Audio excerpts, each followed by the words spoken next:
ਸਤਿ ਸ਼੍ਰੀ ਅਕਾਲ ਜੀ ਦੋਸਤੋ, ਸਭ ਦਾ ਸਵਾਗਤ ਕਰਦਾ ਹਾਂ ਆਪਣੇ YouTube channel study point with entertainment ਪਰ।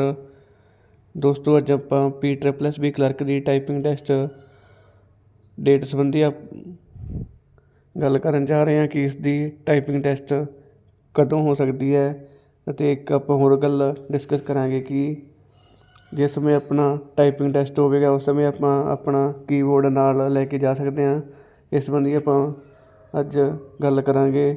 ਦੋਸਤੋ ਸਭ ਤੋਂ ਪਹਿਲਾਂ ਜੇਕਰ ਤੁਸੀਂ ਚੈਨਲ ਉੱਪਰ ਫਸਟ ਵਾਰ ਵਿਜ਼ਿਟ ਕਰ ਰਹੇ ਹੋ ਤਾਂ ਪੰਜਾਬ ਦੇ ਪੇਪਰਾਂ ਦੀ ਅਪਡੇਟ ਲੈਣ ਲਈ ਅਤੇ ਪੰਜਾਬ ਦੇ ਪੇਪਰਾਂ ਦੀ ਤਿਆਰੀ ਕਰਨ ਲਈ ਚੈਨਲ ਸਬਸਕ੍ਰਾਈਬ ਕਰ ਲਵੋ ਅਤੇ ਬੈਲ ਆਈਕਨ ਔਨ ਕਰ ਲਵੋ ਤਾਂ ਕਿ ਸਾਡੀਆਂ ਵੀਡੀਓ ਤੁਹਾਡੇ ਤੱਕ ਸਮੇਂ ਅਨੁਸਾਰ ਪਹੁੰਚਦੀਆਂ ਰਹਿਣ। ਦੋਸਤੋ ਸਭ ਤੋਂ ਪਹਿਲਾਂ ਆਪਾਂ ਗੱਲ ਕਰਦੇ ਹਾਂ ਇਸ ਦੀ ਟਾਈਪਿੰਗ ਟੈਸਟ ਡੇਟ ਦੀ। ਦੋਸਤੋ ਇਸ ਦਾ ਜੋ ਰਿਜ਼ਲਟ ਹੈਗਾ ਤੁਹਾਨੂੰ ਨੈਕਸਟ ਮੰਥ ਇਸ ਦਾ ਰਿਜ਼ਲਟ ਆ ਜਾਵੇਗਾ ਅਤੇ ਮਈ ਅਤੇ ਜਾਂ ਜੂਨ ਦੇ ਫਸਟ ਵੀਕ ਤੁਹਾਡੀ ਟਾਈਪਿੰਗ ਟੈਸਟ ਹੋ ਜਾਵੇਗੀ। 101% ਚਾਂਸ ਨੇਗੇ ਕਿ ਤੁਹਾਡੀ ਟਾਈਪਿੰਗ ਮਈ ਜਾਂ ਜੂਨ ਦੇ ਫਸਟ ਵੀਕ ਹੋ ਜਾਵੇਗੀ ਅਤੇ ਨੈਕਸਟ ਮੰਥ ਭਾਵ ਕਿ ਅਪ੍ਰੈਲ ਵਿੱਚ ਤੁਹਾਡਾ ਰਿਜ਼ਲਟ ਆਊਟ ਹੋ ਜਾਵੇਗਾ। ਇਸ ਲਈ ਤੁਹਾਡੇ ਕੋਲ ਬਹੁਤ ਜ਼ਿਆਦਾ ਟਾਈਮ ਨਹੀਂ ਹੈਗਾ, ਤੁਸੀਂ ਜਿੰਨੀ ਆਪਣੀ ਤਿਆਰੀ ਕਰ ਸਕਦੇ ਕਰ ਲਵੋ। ਤੁਹਾਡੇ ਕੋਲ ਇਸ ਦੀ ਜੋ ਟਾਈਪਿੰਗ ਟੈਸਟ ਲਈ ਹੈ 1.5 ਤੋਂ 2 ਮਹੀਨੇ ਤੁਹਾਡੇ ਕੋਲ ਹੈ ਹੀ ਨਹੀਂ ਗੇ। ਇਸ ਤੋਂ ਪਹਿਲਾਂ ਤੁਹਾਡੀ ਟਾਈਪਿੰਗ ਟੈਸਟ ਹੋ ਜਾਵੇਗਾ। ਅਤੇ ਇੱਕ ਹੋਰ ਸਟੂਡੈਂਟ ਦੇ ਬਹੁਤ ਜ਼ਿਆਦਾ ਕਮੈਂਟ ਆਉਂਦੇ ਹਨ ਕਿ ਸਾਡੇ ਇੰਨੇ ਨੰਬਰ ਹਨ ਕਿ ਤਾਂ ਸਾਨੂੰ ਇਸ ਦੀ ਤਿਆਰੀ ਕਰਨੀ ਚਾਹੀਦੀ ਹੈ। ਦੋਸਤੋ ਜਿਹੜੇ ਕੈਂਡੀਡੇਟ ਦੇ 70 ਤੋਂ ਲੈ ਕੇ 72 ਨੰਬਰ ਤੋਂ ਪਲੱਸ ਨੰਬਰ ਹਨ ਉਹਨਾਂ ਦਾ ਜੋ ਨਾਮ ਹੈਗਾ ਉਹ ਫਸਟ ਲਿਸਟ ਵਿੱਚ ਹੀ ਆਉਣ ਦੇ ਪੂਰੇ ਚਾਂਸ ਹਨ। ਅਤੇ ਜਿਨ੍ਹਾਂ ਦੇ ਇਸ ਤੋਂ ਘੱਟ ਨੇਗੇ ਭਾਵ ਕਿ 66-67 ਦੇ ਕਰੀਬ ਨੇਗੇ ਉਹਨਾਂ ਦਾ ਨਾਮ ਵੇਟਿੰਗ ਵਿੱਚ ਆਉਣ ਦੇ ਚਾਂਸ ਨੇਗੇ। ਇਸ ਲਈ ਜਿਨ੍ਹਾਂ ਦੇ ਨੰਬਰ 65 ਤੋਂ ਪਲੱਸ ਨੇਗੇ ਉਹ ਸਾਰੇ ਆਪਣੀ ਟਾਈਪਿੰਗ ਟੈਸਟ ਦੀ ਤਿਆਰੀ ਜ਼ਰੂਰ ਰੱਖਣਾ। ਬਾਕੀ ਦੋਸਤੋ ਡਿਪੈਂਡ ਕਰਦਾ ਗਾ ਸਟੂਡੈਂਟ ਇਸ ਦੀ ਜੋ ਟਾਈਪਿੰਗ ਟੈਸਟ ਨੂੰ ਕਲੀਅਰ ਕਰਦੇ ਨੇਗੇ। ਦੋਸਤੋ ਜੋ ਲਾਸਟ ਈਅਰ ਸੀਗਾ ਘੱਟੋ ਘੱਟ ਇਹਨਾਂ ਦੀਆਂ 4 ਤੋਂ ਲੈ ਕੇ 5 ਵੇਟਿੰਗ ਲਿਸਟ ਆਈ ਸੀਗੀ। ਹੁਣ ਆਪਾਂ ਦੇਖਦੇ ਹਾਂ ਇਸ ਪੇਪਰ ਵਿੱਚ ਇਸ ਦੀਆਂ ਕਿੰਨੀਆਂ ਵੇਟਿੰਗ ਲਿਸਟ ਨੇ ਆਉਂਦੀਆਂ ਨੇ। ਹੋ ਸਕਦਾ ਸਟੂਡੈਂਟ ਨੇ ਆਪਣੀ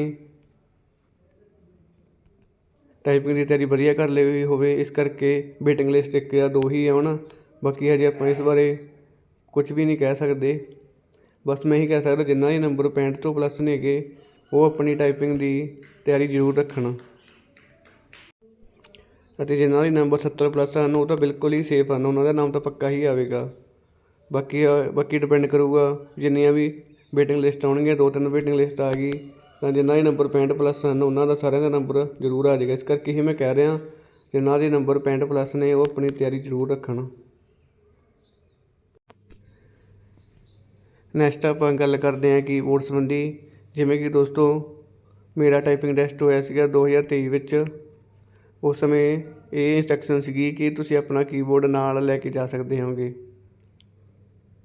ਉਸ ਸਮੇਂ ਸਟੂਡੈਂਟ ਨੂੰ ਇਸ ਚੀਜ਼ ਦਾ ਬਹੁਤ ਜ਼ਿਆਦਾ ਫਾਇਦਾ ਹੋਇਆ ਸੀਗਾ ਅਤੇ ਸਟੂਡੈਂਟ ਆਪਣਾ ਕੀਬੋਰਡ ਨਾਲ ਲੈ ਕੇ ਵੀ ਗਏ ਸੀਗੇ, ਜਿਸ ਉੱਪਰ ਉਹ ਆਪਣੀ ਡੇਲੀ ਪ੍ਰੈਕਟਿਸ ਕਰਦੇ ਸਨ। ਉਹ ਆਪਣਾ ਕੀਬੋਰਡ ਨਾਲ ਲੈ ਕੇ ਗਏ ਸਨ, ਜਿਸ ਕਰਕੇ ਉਹਨਾਂ ਦੀ ਟਾਈਪਿੰਗ ਬਹੁਤ ਵਧੀਆ ਹੋਈ ਹੈ। ਅਤੇ ਇਸ ਵਾਰ ਵੀ 100% ਚਾਂਸ ਨੇਗੇ ਕਿ ਇਹੀ ਇੰਸਟਰਕਸ਼ਨ ਰਹੇਗੀ ਕਿ ਤੁਸੀਂ ਆਪਣਾ ਕੀਬੋਰਡ ਨਾਲ ਲੈ ਕੇ ਜਾ ਸਕਦੇ ਹੋਗੇ। ਇਸ ਕਰਕੇ ਤੁਸੀਂ ਆਪਣਾ ਇੱਕ ਵਧੀਆ ਕੀਬੋਰਡ ਲਓ, ਉਸ ਉੱਪਰ ਵੀ ਆਪਣੀ ਪ੍ਰੈਕਟਿਸ ਕਰੋ ਅਤੇ ਹੋਰ ਵੀ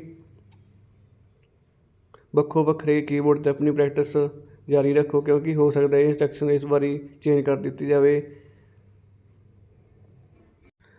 ਬਟ ਇੱਦਾਂ ਹੋਣ ਦੇ ਚਾਂਸ ਬਹੁਤ ਘੱਟ ਨੇਗੇ ਕਿਉਂਕਿ ਜੋ ਇੰਸਟਰਕਸ਼ਨ ਲਾਸਟ ਵਾਰ ਰਹੀ ਸੀਗੀ ਉਹੀ ਇਸ ਵਾਰ ਰਹੇਗੀ। ਤੁਸੀਂ ਆਪਣਾ ਕੀਬੋਰਡ ਨਾਲ ਲੈ ਕੇ ਜਾਣ ਦੀ ਇੰਸਟਰਕਸ਼ਨ ਤੁਹਾਡੇ ਲਈ ਜ਼ਰੂਰ ਆਵੇਗੀ।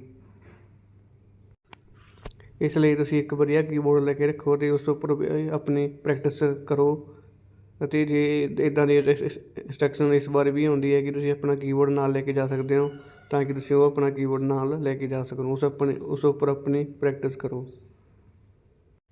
ਮੈਂ ਇੱਦਾਂ ਇਸ ਕਰਕੇ ਕਹਿ ਰਿਹਾ ਕਿਉਂਕਿ ਸਾਡਾ ਉਸ ਸਮੇਂ ਜੋ ਹੋਇਆ ਸੀਗਾ ਟਾਈਪਿੰਗ ਟੈਸਟ ਹੋਇਆ ਸੀਗਾ ਪੰਜਾਬੀ ਯੂਨੀਵਰਸਿਟੀ ਪਟਿਆਲਾ ਵਿੱਚ ਹੋਇਆ ਸੀਗਾ, ਪਰ ਇਸ ਵਾਰੀ ਸੁਣਨ 'ਚ ਆ ਰਿਹਾ ਕਿ ਤੁਹਾਡਾ ਜੋ ਇਹ ਹੈਗਾ ਟਾਈਪਿੰਗ ਟੈਸਟ ਮੋਹਾਲੀ ਵਿਖੇ ਹੋਵੇਗਾ। ਪਰ ਇਸ ਸੰਬੰਧੀ ਅਗਰ ਕੋਈ ਵੀ ਹੋਰ ਅਪਡੇਟ ਆਉਂਦੀ ਹੈ ਆਪਾਂ ਤੁਹਾਡੇ ਤੱਕ ਜਲਦੀ ਸ਼ੇਅਰ ਕਰਾਂਗੇ। ਇਸ ਲਈ ਚੈਨਲ ਨੂੰ ਜ਼ਰੂਰ ਸਬਸਕ੍ਰਾਈਬ ਕਰ ਲਵੋ ਅਤੇ ਬੈਲ ਆਈਕਨ ਔਨ ਕਰ ਲਿਓ ਤਾਂ ਕਿ ਸਾਡੀਆਂ ਅਪਡੇਟਸ ਤੁਹਾਡੇ ਤੱਕ ਸਮੇਂ ਅਨੁਸਾਰ ਪਹੁੰਚਦੀਆਂ ਰਹਿਣ। ਸਭ ਦਾ ਬਹੁਤ ਬਹੁਤ ਧੰਨਵਾਦ। ਆਪਾਂ ਜਲਦ ਮਿਲਦੇ ਹਾਂ ਕੋਈ ਨਵੀਂ ਅਪਡੇਟ ਲੈ ਕੇ।